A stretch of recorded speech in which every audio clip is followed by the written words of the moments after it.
தமிழுறவுகள் அனைவருக்கும் வணக்கம். நீதிமன்றத்தில் நாம் தமிழர் கட்சிக்கு கிடைத்த மிகப்பெரிய வெற்றி, இந்த தலைப்பில் தான் இந்த காணொலி நம்ம பேசியிருக்கோம்.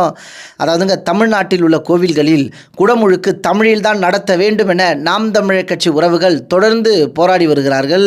தமிழில் வழிபாடு செய்வதற்கு இந்த ஆட்சியாளர்கள் அரசாணை வெளியிட்ட போதிலும் பல இடங்களில் இதற்கு இன்று வரை தடை உள்ளது.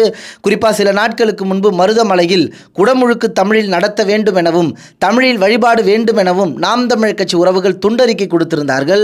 அப்போது நாம் தமிழர் கட்சி உறவுகள் அடித்து துன்புறுத்தி காவல்துறை அதிகாரிகள் கைது செய்தார்கள்.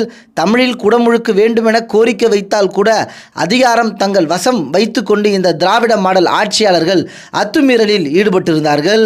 தற்போது ஒரு மகிழ்ச்சியான செய்தி நாம் தமிழர் கட்சி உறவுகளுக்கு கிடைச்சிருக்குங்க.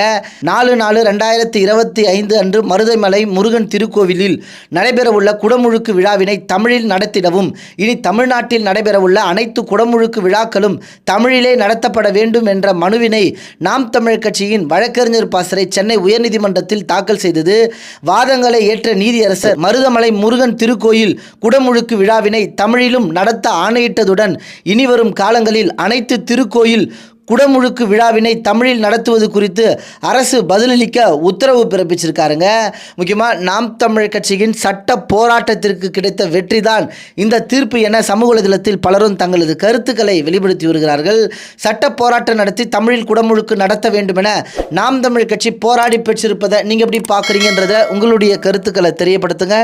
நன்றி, வணக்கம்.